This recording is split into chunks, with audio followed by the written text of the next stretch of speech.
नमस्कार दोस्तों, आज की इस वीडियो में हम जानेंगे किस तरीके से आप वकालत के साथ में सीएससी सेंटर चला सकते हैं, जनसेवा केंद्र किस तरीके से आपको लेना है और वकालत के साथ में उसको करना ठीक रहेगा या नहीं रहेगा।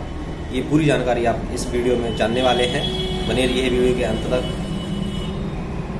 चलिए वीडियो शुरू करते हैं। सबसे पहले हम ये जान लेते हैं कि वकालत और जनसेवा केंद्र का किस प्रकार से संबंध है। तो दोनों ही चीज़ों में आपको दस्तावेजों की काफ़ी जानकारी होती है। आपके पास में प्रॉपर एक डिग्री होती है जिसके बिहाफ पर आप कोई भी कार्य कर सकते हैं, विधिक या पराविधिक। इसके साथ साथ आप दस्तावेजी कार्य भी कर सकते हैं जो कि जनसेवा केंद्र में आते हैं।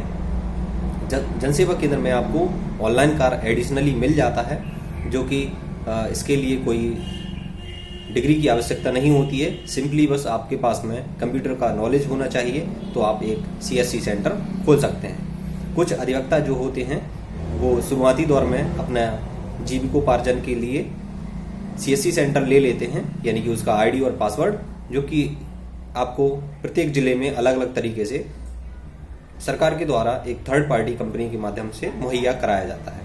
ये आपका एक लाइसेंस के रूप में होता है।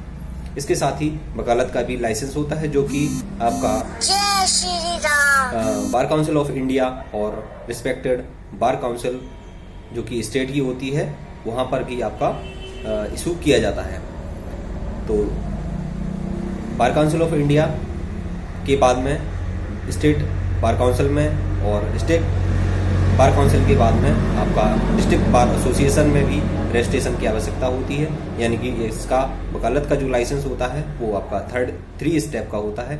बाकी आपका सीएससी की यदि बात करें तो उसका केवल आपका डिस्ट्रिक्ट लेवल पर रजिस्ट्रेशन यानी कि लाइसेंस होता है। तो दोनों ही लाइसेंस आप रख सकते हैं। इस तरीके से आपकी दोनों चीज़ें एक साथ कर सकते हैं।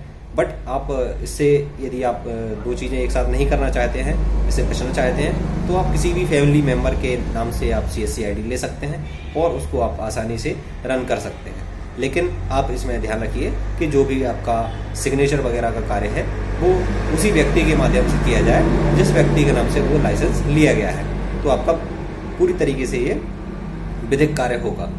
आप किसी भी तरीके का उसमें फर्जीवाड़ा नहीं करेंगे और इसमें आप किसी भी प्रकार के जाली दस्तावेज तैयार नहीं करेंगे और सब ऑथेंटिक तरीके से करेंगे, जेन्युइन तरीके से करेंगे। जो भी आपका प्रोसेस है उस प्रोसेस को आप फॉलो करेंगे तो आप उसमें बहुत सारी चीज़ें सीखेंगे। और शुरुआती दौर में वकालत के आपको केसेस मिलना काफ़ी कठिन होता है, तो इससे आपका जीविकोपार्जन और विधि व्यवसाय भी धीरे धीरे आपको इसमें ग्रो करेगा और आपको काम मिलने लगेगा।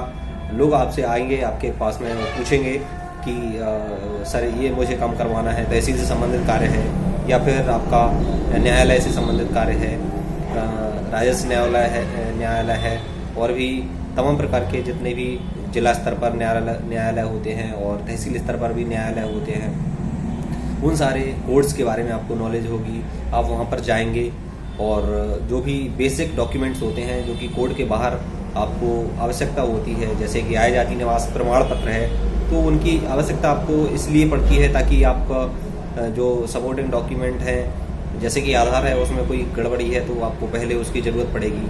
इसके बाद में आपका आधार सही होगा तो आपका बाद में भी पूरा जितने भी केस में डॉक्यूमेंट लगे होंगे वो ठीक रहेंगे, आपको किसी प्रकार की कोई प्रॉब्लम नहीं होगी। इस प्रकार से आप दो चीज़ें एक साथ में भी कर सकते हैं। ये कहीं पर भी मेंशन नहीं है कि आपको ये मना ही है। तो ये दस्तावेजी संबंधित कार्य है तो आप इसको आसानी से कर सकते हैं। बहुत सारे लोग करते भी हैं और करना भी चाहिए। यदि आपको लगता है कि 2 लाइसेंस में एक साथ कैसे रन करूँगा और मुझे असमंजस होगा और कहीं ना कहीं दुविधा ना हो, 2 चीज़ें एक साथ मैं नहीं चला सकता, तो आप फैमिली मेम्बर के नाम से या रिलेटिव के नाम से भी इसको ले सकते हैं। बट साइन का आप थोड़ा सा ध्यान रखिए। अधिकांश स्थानों पर यह देखा जाता है कि साइन जो है खुद ही कर देते हैं लोग, तो ये चीज़ गलत होती है। आपको स्वयं साइन नहीं करने हैं। जो व्यक्ति आपके नियरेस्ट है तो उसके नाम पर आप लाइसेंस लेकर के कार्य कर सकते हैं और जिस स्थान पर आप लाइसेंस ले रहे हैं उसी स्थान पर आप कार्य करें तो ज़्यादा बेटर होता है। वैसे अमूमन देखा जाता है कि आपका जिस जिले में आईडी दी जाती है उस जिले के अंदर ही आपको रहना होता है और नियर बाई जो आपके डिस्ट्रिक्ट होते हैं, बॉर्डर लगे होते हैं, तो वहाँ पर आप अदर डिस्ट्रिक्ट का कार्य नहीं कर सकते हैं। आईडी की कुछ लिमिटेशंस होती हैं, उसी तरीके से आप कार्य कर सकते हैं। बाकी जिस स्टेट में आप कार्य कर रहे हैं उसी स्टेट के आप डिस्ट्रिक्ट में अपना पंजीकरण करा सकते हैं। अदर में आपका डॉक्यूमेंट जो लगेगा वो आपका प्रूफ नहीं होगा, जैसे कि एड्रेस प्रूफ उसमें लगता है, आधार कार्ड पैन कार्ड लगता है, एग्जाम वगैरह भी होता है। तो इन सारी चीज़ों में आपको प्रॉब्लम हो सकती है। इस वजह से आप काम करिए, अच्छा काम है और आपका नॉलेज बढ़ेगा कहीं ना कहीं। और वकालत में आप जानते ही हैं कि इसमें आपका कंप्यूटर साक्षरता भी अनिवार्य होती है, जैसे कि आपको केस स्टेटस देखना है और भी चीज़ें हैं। तमाम चीज़ें एक साथ आप नहीं सीख सकते हैं। सीनियर के अंडर में भी आप कार्य कर सकते हैं। लगभग 1 वर्ष आप कार्य करिए, आपको नॉलेज हो जाएगी किस तरीके से आपको क्या करना है। तो आप धीरे धीरे केस लेने लगिए और छोटे मोटे केस आपको जो भी मिलते हैं आप उसको करिए, प्रैक्टिस करिए, तभी आप आगे बढ़ पाएंगे। तो इस वीडियो में आप लोगों ने काफ़ी कुछ जाना है। वीडियो अच्छी लगी तो लाइक करिए, चैनल को सब्सक्राइब करिए। मिलते हैं अगली वीडियो में। जय हिंद, वंदे मातरम, भारत माता की जय।